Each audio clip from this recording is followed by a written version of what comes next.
Hello friends, welcome to Great Indian Cooking. Today we are going to see one more wonderful dish from the state of Punjab, Amritsari Chole Bhature.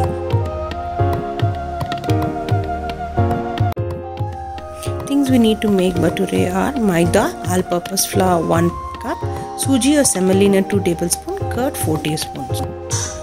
To make the chole we need white chickpea 1 cup, black chickpeas 2 tablespoons, bay leaf 1, black cardamom 1, tea leaves 2 tablespoons, cloves 8 numbers, cinnamon 2 sticks, onion 3 numbers, ginger garlic paste 2 tablespoons, tomatoes 5 numbers, green chilies 3 numbers, chili powder 1 tablespoon, coriander powder 2 tablespoons, turmeric 1/4 teaspoon, dried pomegranate seeds 1 tablespoon, salt to taste, ghee and oil 4 tablespoons and 2 tablespoons respectively.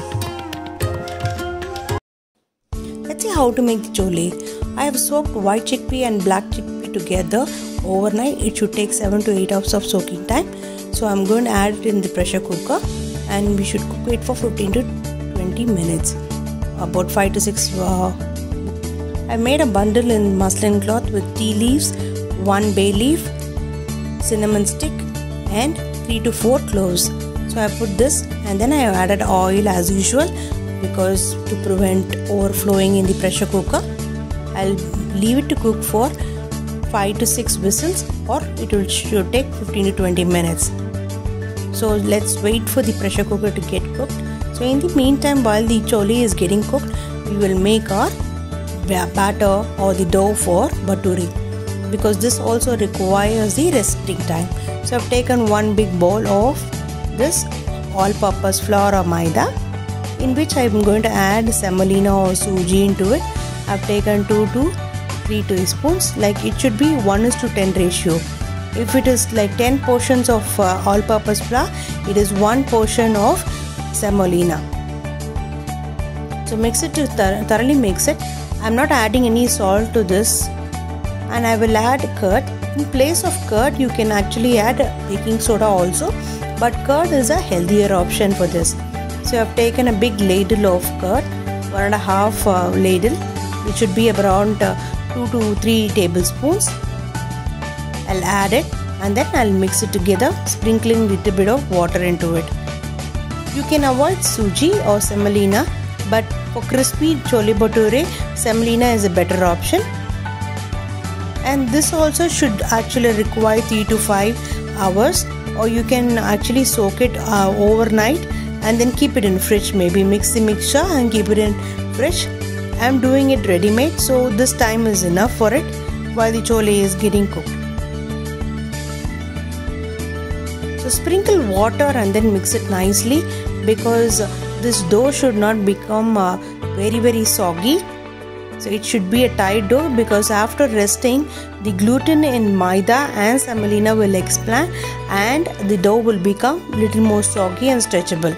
So if you are making it very loose, then you would not be able to knead it or roll it into a nice even bhatures. So sprinkle a little bit of water and then knead it nicely, and more pressure has to be given after kneading it, and you have to stretch it and keep it for a little while because that will allow the gluten to stretch while the dough is resting for a little while. You can even add a little bit of sugar to it because some people will like a sugary taste, little bit of sugary taste in the bhature. The curd which we added will retaliate with the gluten and then it will let it give a raising act like a raising agent. See, this is how you have to stretch it and knead it, like how we make it for bread. The same way we will have to stretch it and then knead it into a tight dough. Do not leave this dough open because that will actually give dryness to the upper crust of the dough. See, now the dough is ready.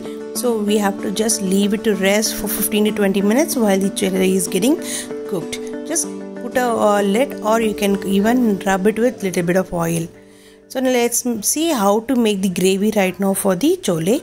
In a pan I have added ghee and oil together, in which I have put cinnamon sticks, and I will add cloves also to it.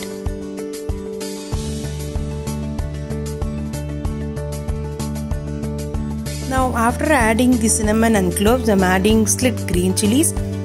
I like the sharp taste of green chilies in any dal or anything. The spice will give a good aroma to the gravy, and also it will give a punch to the chole or any other gravy for that matter. So if you do not want that pungent taste or the punch to the gravy, you can avoid this. So let it get fried, and then we will add the ginger garlic paste. Now add the ginger garlic paste to it. If you do not want the taste of ginger garlic, you can avoid, but since chole is a gas item, so you can actually leave. It can actually build gastric problems in your body, so to avoid it we are putting ginger garlic paste.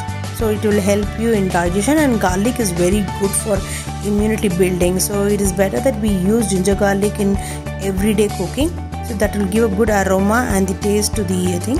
Now add chili powder to it. I've added 1 1/4 teaspoon because we will add some more later, and we will cook it nicely with the ginger garlic paste. People usually fry the ginger garlic paste, tomato onion paste together, and then after that they will put the chili powder and coriander powder. But I usually put it before everything, because the ginger garlic paste and the masalas will give a very raw taste even if you cook it well. So I usually put it in the starting. I've added little bit of 1/4 teaspoon of turmeric powder for color for the chole, but if you want you can avoid that also. But putting turmeric powder in everyday cooking is going to give a good health for us, and it's again immunity builder, and it's very good for antibiotic. Now add the tomato and onion gravy to it and fry it nicely till the oil separates. Now mix this fried onion tomato gravy along with it, and then when it is fried completely, then add the chole. See, now if you press, the chole has to be mushy like this. So this is the correct consistency we are looking into.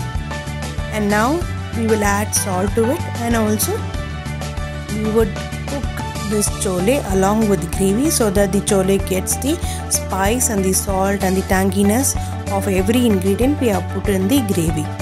So we'll wait for it to cook, and sometimes you can actually mash the chole along with the gravy so that it gives a very thick gravy texture. So mix it nicely and leave it to cook. See, now the oil is separating, and this is the correct consistency we are looking into. Now add the dried pomegranate seeds into it. I have taken 2 tablespoons. The reason we are putting is chole has to be a little bit tangy. So instead of amchur powder, you can add this pomegranate seeds. If you do not have it, you can even add a little bit of amchur powder and then cook it nicely. So this will give a very tangy texture to the Amritsari chole. You can use this chole to have it with rice and also kulches, which means soft bread.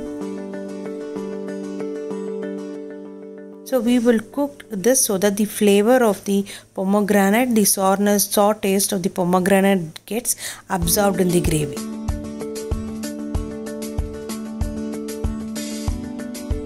So at this stage, what we'll do is we will heat up little bit of ghee and then pour it on top of it as a tadka, because the extra ghee tadka would give a good taste to the gravy. So we would have a taste as if we are having the chole cooked purely in ghee, which is not the case. And this is a trick which I follow for any gravy, any sabji, vegetable sabji which I make at home, because that will give a good taste of ghee, like as if we have cooked these chole or any sabji in ghee itself. So now the dough is rested nicely and the dough has become soft. Let's make the bhature. Roll this bhature nicely. Unevenly is not a problem. It should not. So if it is not going to be even, that is fine. You can even make stuffed bhatures. I don't take dry flour to roll out this dough, because that will leave, even in puri I do not use dry flour, because that will leave a residue while we are frying it in oil. And chole, this bhature of this chole has to be in opaque in shape, so make sure that it is opaque in shape. And if the maida is not rested properly, it will roll back. So that is the correct limit we are looking into. So if you see, I have rolled this thing into an opaque shape.